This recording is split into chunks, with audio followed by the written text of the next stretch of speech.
Hey, welcome back. It is time to really dive into the play. So here's what we're going to do. We are every day, pretty much from here on for a while, we're going to be working on reading Romeo and Juliet live in class. Each person has a role that you will play as we go through, but sometimes it's a lot, and sometimes we need a little bit of a recap. And so every day, what I'm going to be doing is creating these lesson videos where I will go in, and as you can see on my screen share, I've got a YouTube video that has the full audiobook. So every day I will go in and we'll make an audiobook kind of the play.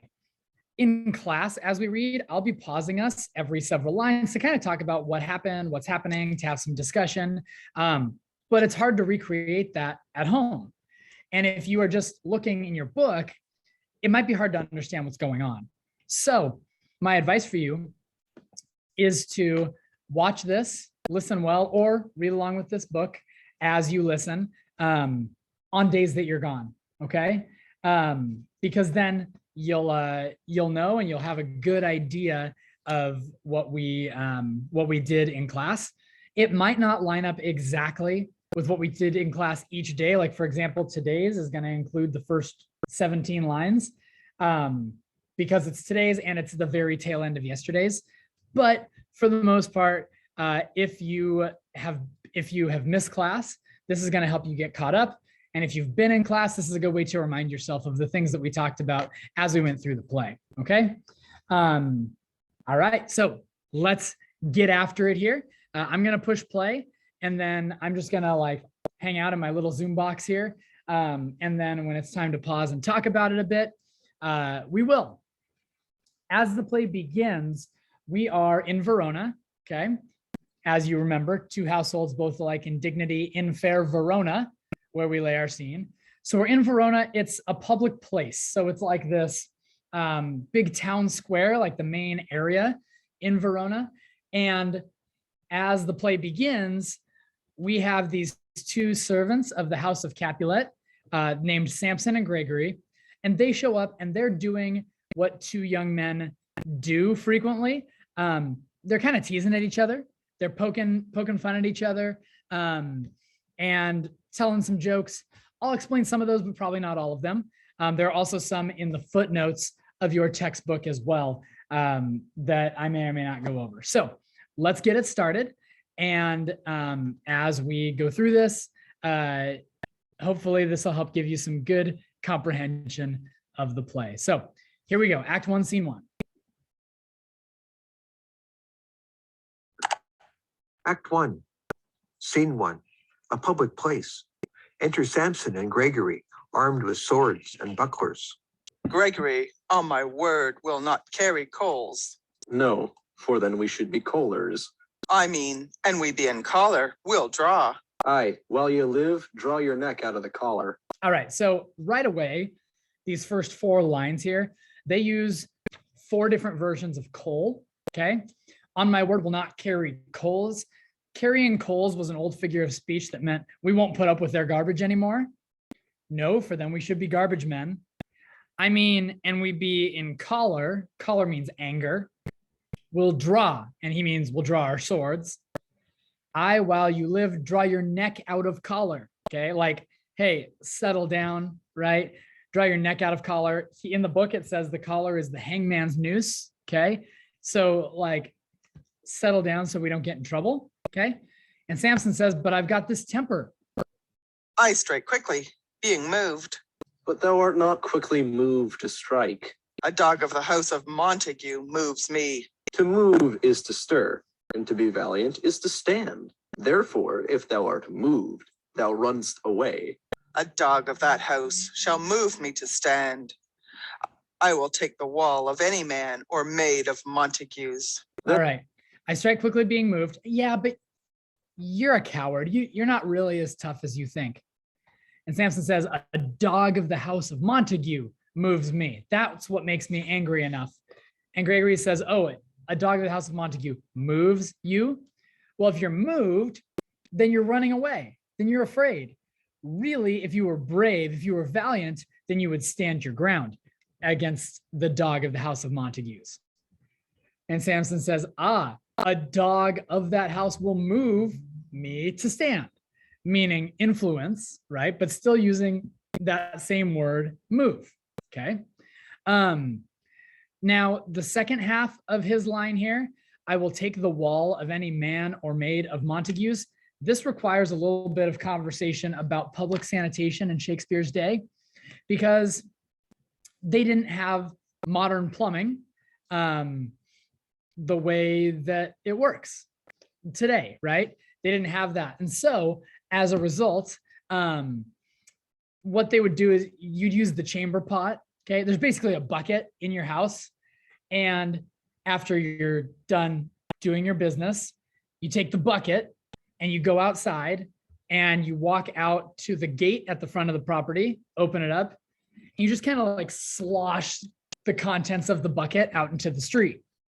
And so if you were walking along the street, you would want to walk as close as you could to the wall, right? To the fence in front of the property, because you don't want to get all of that human waste on your shoes, okay? And the closer you are to the wall, the more likely it is that that stuff wouldn't slosh out there, okay? So he says, if I see any man or maid, any man or woman of Montagues coming this way, then I'm going to go up against the wall. And Gregory says, oh, well, that means you're weak if you're trying to make sure to go up against the wall. That shows thee a weak slave, for the weakest goes to the wall. True, and therefore women, being the weaker vessels, are ever thrust to the wall. Therefore, I will push Montague's men from the wall and thrust his maids to the wall. The quarrel is between our masters and us, their men. All right. So he says, it's true, right? The weaker ones go to the wall. Therefore, what I'll do is when I see the men and maids of Montague coming, I'll push Montague's men from the wall, okay? Push them into the waist in the street and thrust his maids to the wall. Now, this is a reminder that Shakespeare's plays were for everybody.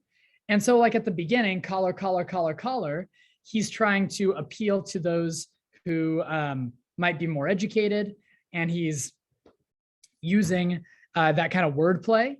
And the people who paid a lot of money for their tickets because they could afford it would be chuckling at that. And here we have a poop joke. And then he says, I will thrust his maids to the wall. In most Shakespeare plays, if it sounds dirty, it probably is. And so when he says thrust to the wall, that's literally what he means, okay? And Gregory's like, whoa, that's too much, right? So he tries to bring him back. The quarrel is between our masters and us, their men. It has nothing to do with the maids. And Samson's like, it's all the same. 'Tis all one. I will show myself a tyrant. When I have fought with the men, I will be cruel with the maids. I will cut off their heads. The heads of the maids? Aye, the heads of the maids, or their maiden heads. Take it in what sense thou wilt. All right. The reader said cruel instead of civil. So pay attention, because what you're reading is the word for word. And so if they say a wrong word, that's okay. The heads of the maids or their maiden heads. Maiden is a word that can sometimes mean virgin, okay? So when he says, I'm going to take their maiden heads, he says, I'm going to take their virginity, okay? And when he tells Gregory, take it in what sense thou wilt, that kind of means wink, nudge, you know what I mean, okay? And as they're continuing to go back and forth, two servants from the house of Montague are about to show up, and they immediately want to fight. Samson especially wants to fight these Montague servants. So let's continue here. They must take it in sense that feel it. Me they shall feel while I am able to stand, and 'tis known I am a pretty piece of flesh. 'Tis well thou art not fish. If thou hadst been poor John. Draw thy tool. Here comes two of the house of Montagues. My naked weapon is out. Quarrel, I will back thee. How? Turn thy back and run? Fear me not. No, marry, I fear thee. Let us take the law of our sides. Let them begin. I will frown as I pass by, and let them take it as they list. Nay, as they dare, I will bite my thumb at them, which is disgrace to them if they bear it. All right. So they want to start the fight, but like Samson says in 39:40, let us take the law on our side, let them begin. Okay. If they start the fight, then for us, it's just self-defense and we won't get in trouble. Gregory says, I will frown as I pass by. I'll mean mug them, let them take it as they list. And Samson says, wait, how about this? I will bite my thumb at them. Okay. Now that's not something that we usually would do today. That's not a phrase that we know. Biting your thumb is exactly what it sounds like. I will bite my thumb at them. And that's basically the Shakespearean version of I'll flip them off. I'll give them the finger, right? And so he says, I'll bite my thumb at them. And if they get mad, then that's what happens. And of course they're going to get mad. He knows that, right? So Abram and Balthazar are the two servants of the Montagues that are, and Abram notices, oh, that guy's biting his thumb at us, right? And so this conversation continues. Enter Abraham and Balthazar. Do you bite your thumb at us, sir? I do bite my thumb, sir. Do you bite your thumb at us, sir? Is the law of our side if I say I? No. No, sir, I do not bite my thumb at you, sir, but I bite my thumb, sir. Do you quarrel, sir? Quarrel, sir? No, sir. But if you do, sir, am for you. I serve as good a man as you. No better. Well, sir. Say better. Here comes one of my master's kinsmen. Yes, better, sir. You lie. Draw, if you be men. Gregory, remember thy swashing blow. They fight. And it just says they fight. And if you were watching this play, there would be this great choreographed fight. They'd be running all over the stage, more and more people coming in, great choreographed sword fights. As they're fighting, Benvolio shows up, okay? You'll remember Benvolio is Romeo's cousin and best friend, so he's an important member of the Montague family. He draws his sword and he's trying to get them to stop, okay? Then Tybalt shows up. Tybalt, an important member of the Capulet family, sees Benvolio and thinks, well, he must be up to no good because remember, they hate each other. So. Fight. Enter Benvolio. Part, fools! Put up your swords! You know not what you do. Beats down their swords. Enter Tybalt. What? Art thou drawn among these heartless hinds? Turn thee, Benvolio. Look upon thy death. I do but keep the peace. Put up thy sword, or manage it to part these men with me. What? Drawn and talk of peace? I hate the word, as I hate hell, all Montagues, and thee. Have at thee, coward. All right, so Tybalt shows up. Benvolio's trying to break up the fight, okay? And we know that. And he says that, I do but keep the peace. That's all I'm trying to do. Put up your sword or help me out. Manage it to part these men with me. And Tybalt's like, dude, Benvolio, you have your sword out. And you're trying to tell me about peace? I hate the word as I hate hell, all Montagues, and thee, and you specifically, Benvolio. So they fight. And as they're fighting, these citizens show up and they're frustrated because this is the third time that there's been a big fight in the streets of Verona between these two families. They're just trying to go about their day when all of a sudden this fight is happening, right? So the citizens are yelling like, we got to get this to stop. And then the Lord Capulet and Lord Montague and their wives show up, and even they are trying to get involved. They're like the heads of the two families, okay? So continuing. They fight. Enter several of both houses who join the fray. Then enter citizens with clubs. Clubs, bills, and partisans, strike, beat them down. Down with the Capulets, down with the Montagues. Enter Capulet in his gown, and Lady Capulet. What noise is this? Give me my long sword, oh. A crutch, a crutch. Why call you for a sword? My sword, I say. Old Montague is come, and flourishes his blade in spite of me. Enter Montague and his Lady Montague. Thou villain, Capulet, hold me not, let me go. Thou shalt not stir 1 foot to seek a foe.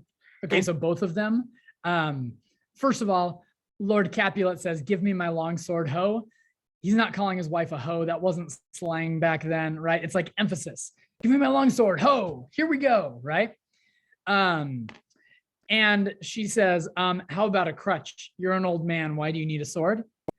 And then similar, Montague comes onto the stage, and I imagine Lady Montague like literally holding his elbow. He says, "Hold me not, let me go." And she says, "You're not going anywhere, buddy." Just then, Prince Aeschylus enters for the first time. Prince Aeschylus is like he's like the mayor, the chief of police, the judge. He's kind of all of these things wrapped into one. And he shows up and shuts this fight down right away. In the 1968 movie, there are people, he's on a horse, and there are people like with horns that are like heralding his entrance. He shows up and he yells at them. He calls them enemies to peace. And he says, this has to stop. Okay, so let's hear his speech. Enter Prince with attendants. Rebellious subjects, enemies to peace, profaners of this neighbor-stained steel. Will they not hear? What, oh, you men, you beasts, that quench the fire of your pernicious rage, with purple fountains issuing from your veins, on pain of torture from those bloody hands. Throw your mistempered weapons to the ground, and hear the sentence of your moving prince.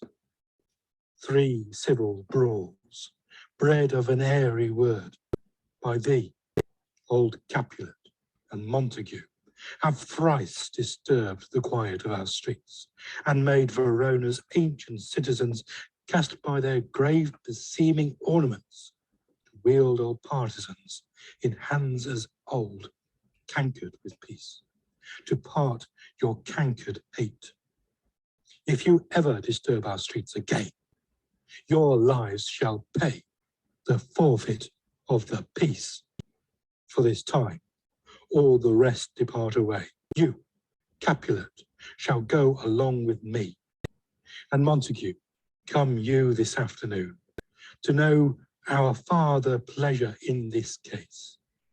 To old Freetown, our common judgment place. Once more, on pain of death, all men depart. All right. So this is the third, as it says, the third civil brawl, the third brawl in the city between these two families. And as you see right up above here, it says, if ever you disturb our streets again, your lives shall pay the forfeit of the peace. Okay. So there's been 3 of these brawls. And at this point, it's just got to stop. Okay. So he says, everybody needs to leave. And if you don't, right here at the end, on pain of death, all men depart.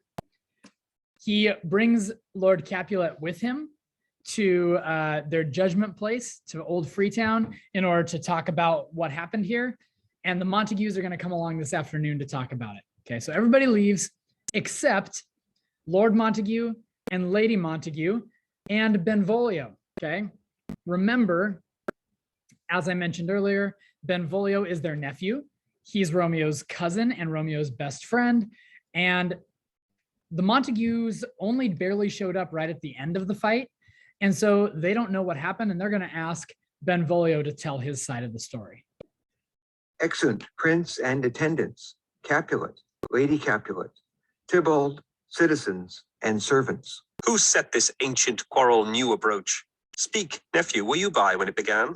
Here were the servants of your adversary and yours, close fighting ere I did approach. I drew to part them. In the instant came the fiery Tybalt with his sword prepared, which, as he breathed defiance to my ears, he swung about his head and cut the winds who, nothing hurt withal, hissed him in scorn.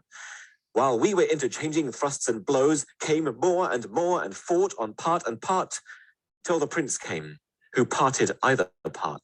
All right, Benvolio's version of the story is accurate. He is trustworthy. And Lady Montague then reacts by asking the question that a lot of the audience members probably had in their mind: where's Romeo? His name's in the title. Why haven't we seen him yet? He wasn't in the fight at all. And actually, Benvolio has seen Romeo this morning, so he's going to describe where and when he saw him. Oh, where is Romeo? Saw you him today?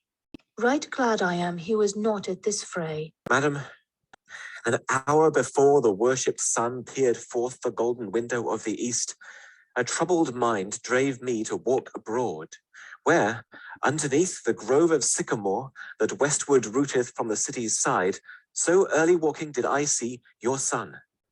Towards him I made, but he was ware of me and stole into the covert of the wood.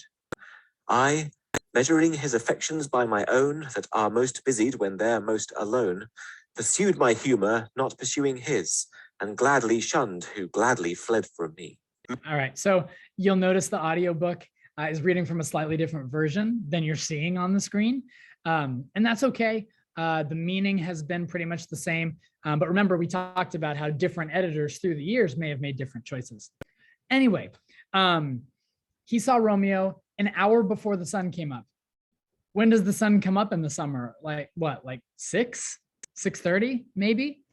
So it's like 5 or 5:30. Benvolio has a troubled mind and he goes to walk underneath the grove of sycamore. So it's this large field with all these sycamore trees that is just west of the city. And as he gets there, he sees Romeo walking in the grove of sycamore.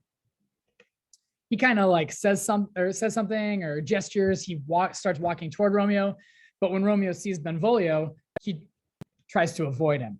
Okay, so Benvolio leaves him alone, and as it turns out, it's not the first time that Romeo has been found there, as Lord Montague is about to explain. Many a morning hath he there been seen, with tears augmenting the fresh morning's dew, adding to clouds more clouds with his deep sighs.